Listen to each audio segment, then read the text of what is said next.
नमस्कार दोस्तों, सभी दोस्तों को मेरी तरफ से बैसाख पूर्णिमा की हार्दिक शुभकामनाएं। आज है बैसाख पूर्णिमा, इसे बुद्ध पूर्णिमा भी कहा जाता है। तो आज सुनाएंगे बैसाख पूर्णिमा या फिर बुद्ध पूर्णिमा की कथा, जिसको सुनने मात्र से ही सारी इच्छाएं पूर्ण होती हैं और पापों से मिलती है मुक्ति। बुद्ध पूर्णिमा पर करें इस कथा का पाठ, हर काम में मिलेगी सफलता। बुद्ध पूर्णिमा का पर्व बैसाख महीने की पूर्णिमा तिथि के दिन मनाया जाता है। इस साल ये त्यौहार 23 मई 2024 यानी आज मनाया जा रहा है।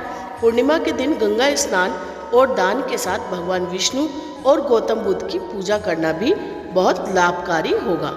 बैसाख पूर्णिमा के दिन जो भी साधक पूरे विधि विधान के साथ भगवान विष्णु और बुद्ध की पूजा करता है, उसकी सारी मनोकामना की पूर्ति होती है। बुद्ध पूर्णिमा पर इस कथा का पाठ जरूर करना चाहिए।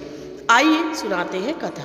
पौराणिक कथा के अनुसार एक बार रानी माया देवी बैसाख पूर्णिमा की रात को लुम्बिनी नामक के जंगल में फूलों की सेज पर सो रही थी।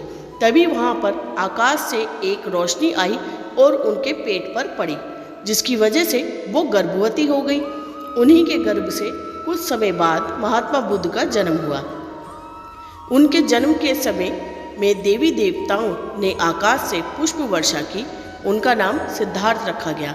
सिद्धार्थ को ही बाद में गौतम बुद्ध के नाम से जाना जाने लगा। 19 वर्ष तक उन्होंने सुखी जीवन यापन किया और इसके बाद सच्चाई की खोज में वो घर को त्याग कर सत्य की ओर चल पड़े। 6 साल की कठिन तपस्या के बाद ज्ञान की प्राप्ति हुई और उन्होंने संसार का सही मार्ग दिखाया।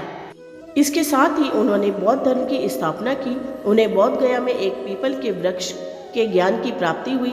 इस कारण से इस दिन पीपल की पूजा भी की जाती है। उत्तर प्रदेश के कुशीनगर में भगवान बुद्ध ने महापरिनिर्वाण प्राप्त किया।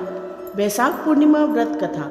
हिंदू पंचांग के अनुसार बैसाख पूर्णिमा का व्रत हर साल बैसाख महीने की शुक्ल पक्ष की पूर्णिमा तिथि के दिन रखा जाता है। इस साल बैसाख पूर्णिमा का व्रत 23 मई 2024 को गुरुवार के दिन रखा जाएगा, यानी कि आज पूर्णिमा के शुभ अवसर पर गंगा स्नान, दान और सत्यनारायण भगवान की पूजा विशेष रूप से की जाती है। बैसाख पूर्णिमा पर भगवान विष्णु के साथ साथ गौतम बुद्ध की भी पूजा की जाती है।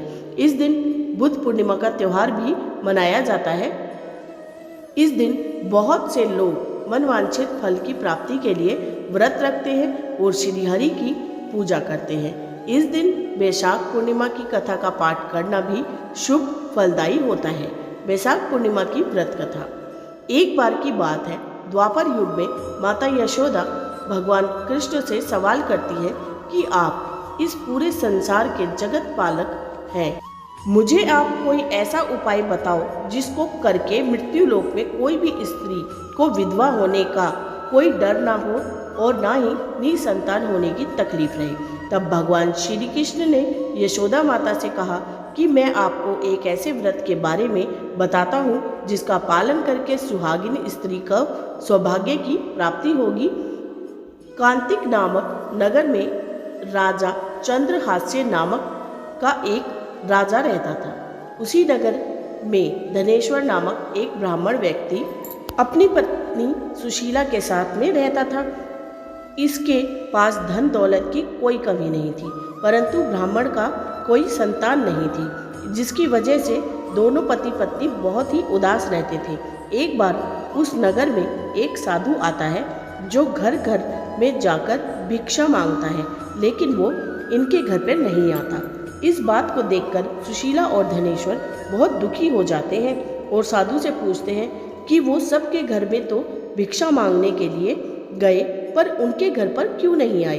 तब साधु कहते हैं कि तुम निसंतान हो और निसंतान के यहाँ मैं भिक्षा लेना पतितों के घर से अन्न लेने के समान होता है।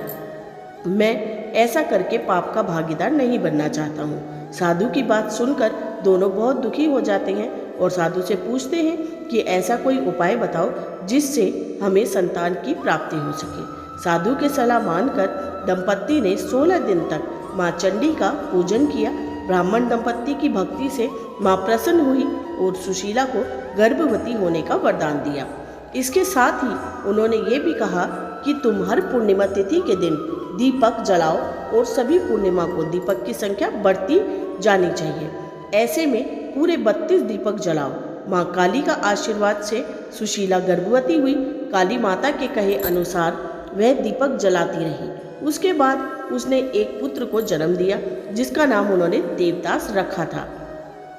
देवदास जब बड़ा हुआ तो धनेश्वर ने उसे शिक्षा प्राप्त करने के लिए काशी भेजा।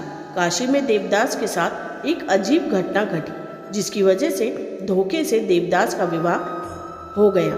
देवदास ने बताया कि वह अल्प आयु में है, फिर भी उसका विवाह जबरदस्ती करा दिया गया।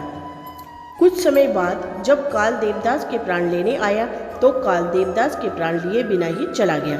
तब काल ने यमराज से कहा कि वह देवदास के प्राण लेने में सक्षम नहीं है, जिसके बाद यमराज ने इसके पीछे का कारण जानने के लिए भगवान शिव और माता पार्वती के पास पहुँचे। तब माता पार्वती ने माता काली के वरदान के वृतांत को यमराज को सुनाया और कहा कि ब्राह्मण दंपत्ति ने पूर्णिमा का व्रत रखा था, जिसके कारण काल देवदास का कुछ भी बिगाड़ नहीं पाया। तभी से कहा जाता है कि पूर्णिमा के दिन व्रत रखने से काल से मुक्ति मिलती है और भगवान विष्णु सभी की मनोकामना की पूर्ति करते हैं। आशा करती हूँ आज का वीडियो आप लोगों को पसंद आया होगा। वीडियो पसंद आया हो तो मेरे चैनल को लाइक सब्सक्राइब और ज़्यादा से ज़्यादा शेयर करिएगा और कमेंट में जय हरि विष्णु जय श्री कृष्ण लिखना बिल्कुल मत भूलिएगा। मिलेंगे अगली वीडियो में, तब तक के लिए धन्यवाद। राधे राधे।